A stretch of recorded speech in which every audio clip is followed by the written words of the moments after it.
नमस्कार दोस्तों, स्वागत है आप सबका। आज हम कवर करने वाले हैं हीलियम का परिवार। क्लासिफिकेशन ऑफ एलिमेंट में helium, neon, argon, krypton, xenon and radon, इनके क्या-क्या उपयोग हैं, एग्जाम में किस-किस प्रकार के क्वेश्चन बनते हैं। तो दोस्तों शुरुआत करते हैं हीलियम फैमिली के बारे में। क्लियर? तो इससे पहले वाली क्लास मैं चाहूँगा अगर आपने वो नहीं देखी है तो आप उसको ज़रूर देखें ताकि आप लोगों को आइडिया हो जाए कि फ्लोरीन का परिवार किस प्रकार से काम करना है। और क्लासिफिकेशन ऑफ एलिमेंट में हमने करीब-करीब S block and P block पूरा खत्म कर लिया है। ये पी ब्लॉक की आखिरी क्लास है और मैं चाहूँगा आप लोग शुरुआत से लेके अंत तक देखें ताकि आपको कोई भी डाउट क्लासिफिकेशन ऑफ एलिमेंट यानी तत्वों का वर्गीकरण, इसमें आप क्या-क्या समझ सकते हैं, धातु क्या, अधातु क्या, इनके उपयोग क्या, ये सारी बातें। और ये क्लास किस-किस के लिए ज़रूरी है। कोई भी ऐसा स्टूडेंट जो 9th-10th की तैयारी कर रहा है, 9th-10th के एग्जाम की तैयारी कर रहा है, या कोई भी ऐसा व्यक्ति जो जनरल साइंस कंपटीशन के लिए तैयार कर रहा है, उसमें उसको सारे कंपटीशन के क्वेश्चन मिलने वाले हैं। चाहे कोई एसएससी स्टाफ सिलेक्शन कमीशन की तैयारी कर रहा है, हरियाणा एसएससी की तैयारी कर रहा है, कोई पुलिस का एग्जाम है स्टेट लेवल का, दिल्ली पुलिस, हरियाणा पुलिस, या इंटेलिजेंस ब्यूरो की तैयारी कर रहा है, कोई भी एग्जाम पैटर्न जनरल साइंस, कोई टीचिंग में तैयारी कर रहा है, एचटेट, सीटेट, कोई भी डिफेंस का स्टूडेंट है, सीडीएस की तैयारी कर रहा है, उसके लिए ये सारा पार्ट इंपॉर्टेंट है। और मैं चाहूँगा शुरू से लेकर अंत तक फिजिक्स की, केमिस्ट्री की और बायोलॉजी की जितनी भी क्लासें हैं इस चैनल पे सारी आप देखें। और अब हम लोग शुरुआत करने वाले हैं आज इस क्लास का हीलियम फैमिली, हीलियम का परिवार। तो आपको पता है इसमें किस प्रकार से ऐड ऑन किया जाता है।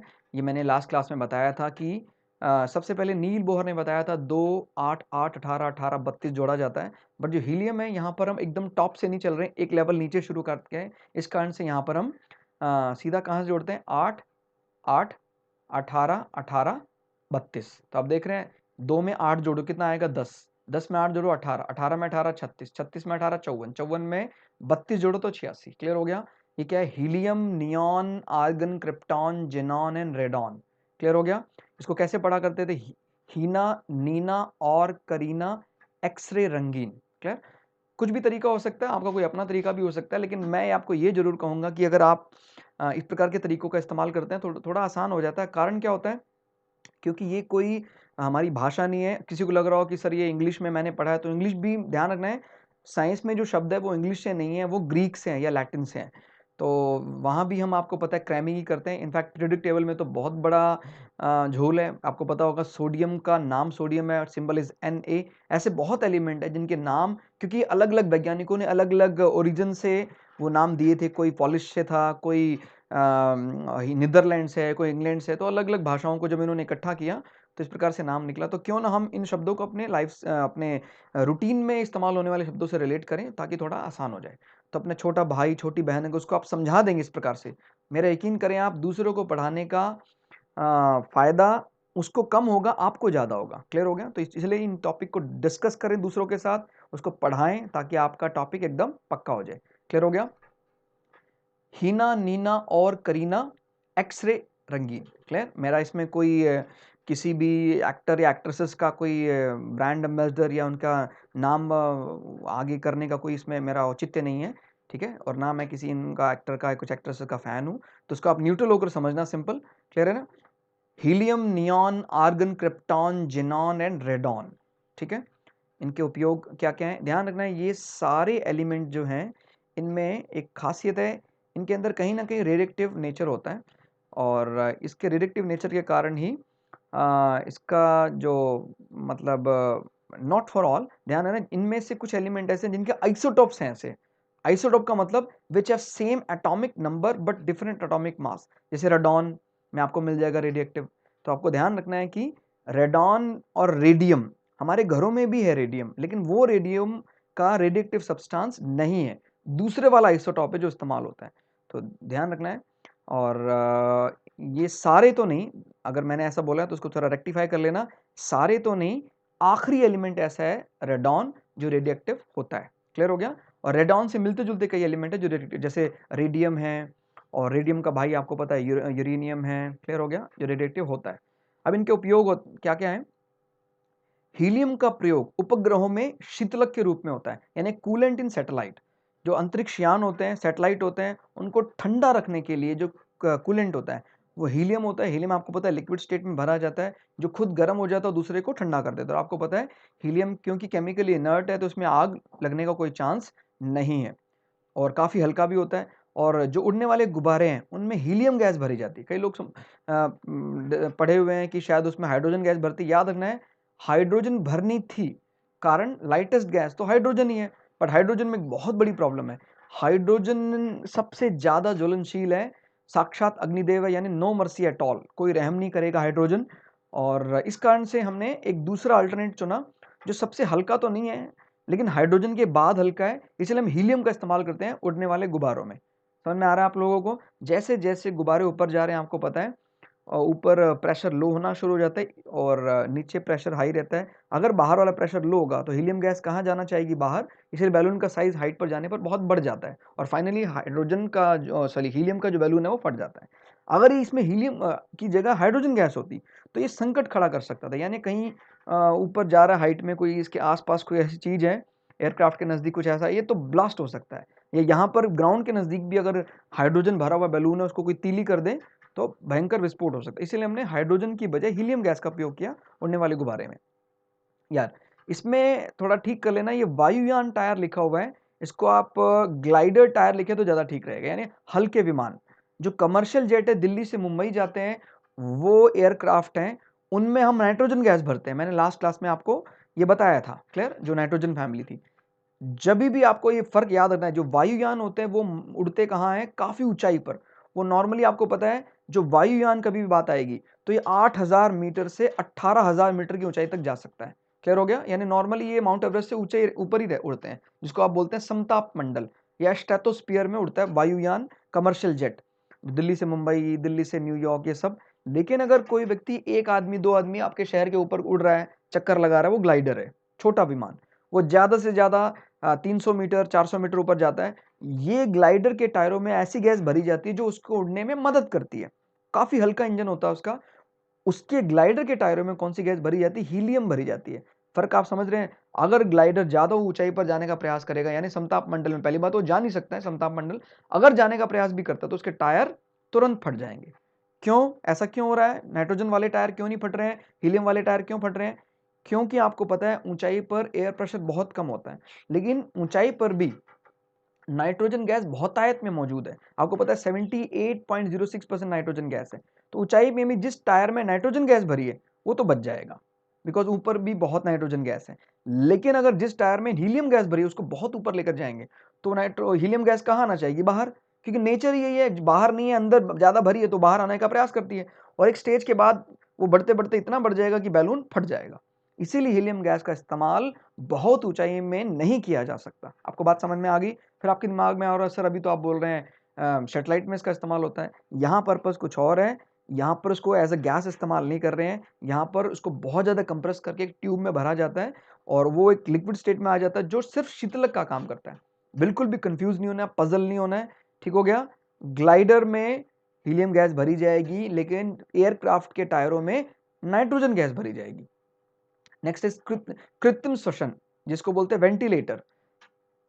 दुर्भाग्य से आपको पता है आजकल जो कोरोना महामारी में लोगों को कृत्रिम श्वसन देना पड़ रहा है।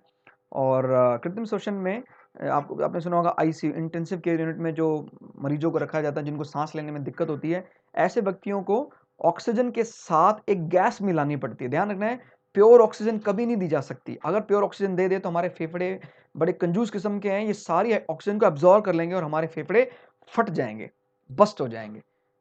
आपको ये भी पता होगा नॉर्मली भी जब हम इनहेल करते हैं तो प्योर ऑक्सीजन नहीं जाती है, सबसे ज्यादा हमारी नाक से कौन सी गैस जाती है? नाइट्रोजन, जो हमारे ब्रीदिंग को कंट्रोल करती है, यानी कंट्रोल बर्निंग या कंट्रोल ब्रीदिंग में मदद करती है नाइट्रोजन गैस। मेरी बात आपको समझ में आ रही है? अगर नाइट्रोजन गैस बीच में नहीं आएगी तो फेफड़े बहुत ज्यादा मात्रा में ऑक्सीजन सोख लेंगे और इसके चैम्बर फटने का डर है। क्लियर? तो इसको कह सकते हैं nitrogen behave like a negative catalyst which help to balance the situation. अगर ये हेल्प नहीं करेगा इस सिचुएशन को बैलेंस करने में, तो आपको पता है वो दो चैम्बर जहां एक में ऑक्सीजन भरते हैं फिर दूसरे में कार्बन डाइऑक्साइड रिलीज करता है, कि तुरंत बहुत जल्दी से क्या भर लेगा? ऑक्सीजन भर लेगा और दूसरे चैम्बर को रिलीज करने का समय नहीं मिलेगा और ये फट जाएगा। तो भला हो नाइट्रोजन गैस का। बट आप सोच रहे होंगे सर फिर आईसीयू में भी जो उसको वेंटिलेटर पे गैस दे रहे हैं तो उसमें नाइट्रोजन गैस ही मिली होगी। मिली तो नाइट्रोजन गैस ही चाहिए थी, मैंने मिलाना यही चाहिए था। बट इसमें प्रॉब्लम है, जब बहुत हाई प्रेशर पर इन दोनों गैसों को रखा जाता है तो होता क्या है, ये दोनों गैस आपस में रिएक्ट कर जाती हैं और ये रिएक्ट करने पर हम NO2 या N2O बना लेते जो हमारे काम की नहीं है।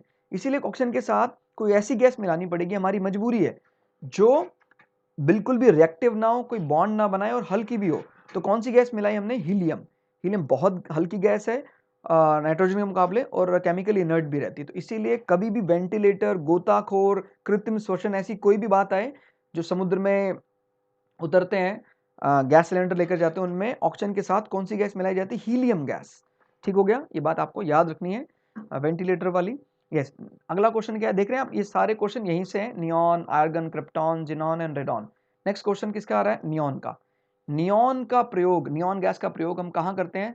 लाल नारंगी बल्ब में इसका उपयोग किया जाता है। जब कभी भी कहते हैं कोई स्क्रीन है, इसको प्लाज्मा बोल देते हैं, प्लाज्मा टीवी, ध्यान रखना है, प्लाज्मा टीवी। कभी आपने वर्ड सुना होगा प्लाज्मा टीवी, इसको गैस टीवी भी कह सकते हैं।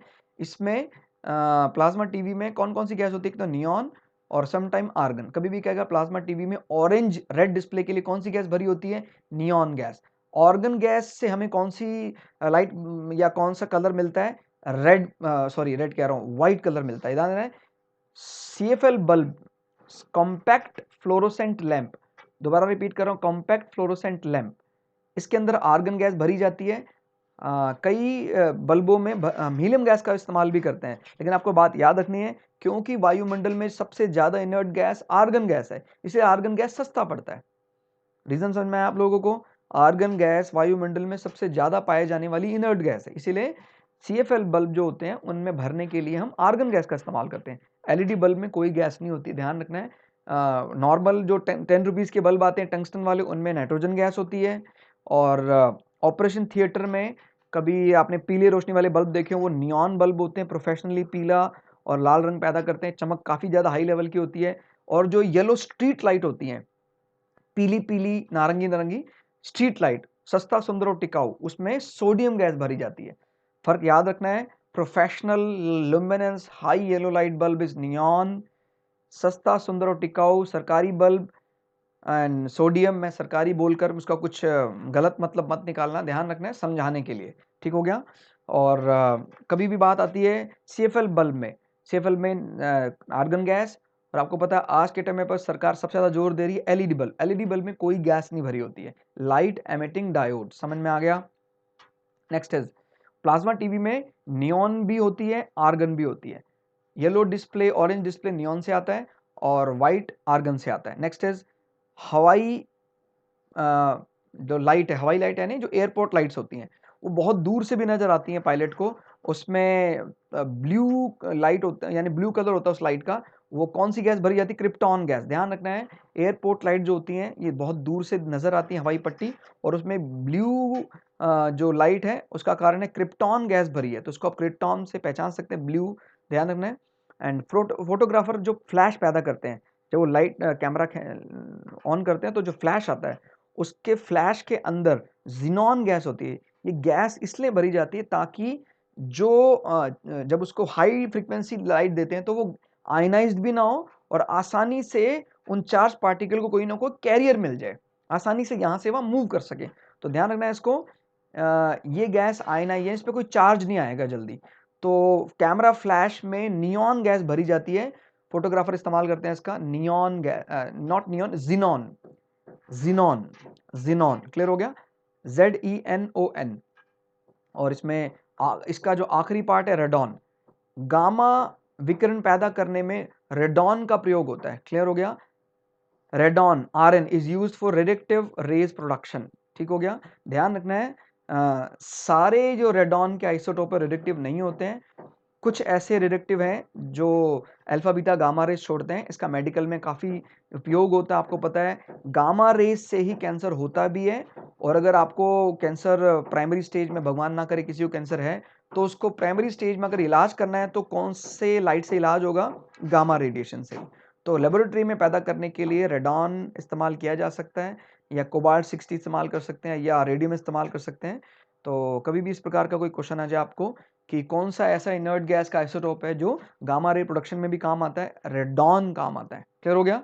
तो दोस्तों आज की इस क्लास में हमने करीब करीब सभी उपयोग यहाँ डिस्कस किए इनर्ट गैसेस के बारे में, और अगली क्लास हम जल्दी ही लाएंगे जिसमें हम जो पीरियड रह गए हैं अभी डी ब्लॉक उसके बारे में चर्चा करेंगे, और उसको हम फिर ऐसे डिस्कस करेंगे, यानी हम उसको डिस्कस करेंगे हॉरिजेंटली। तो दोस्तों आज की इस क्लास में इतना ही, मिलते हैं अगली क्लास में। और आपको कोई भी डाउट है आप हमें कमेंट कर सकते हैं। अगली क्लास में मिलते हैं, तब तक के लिए जय हिंद जय भारत।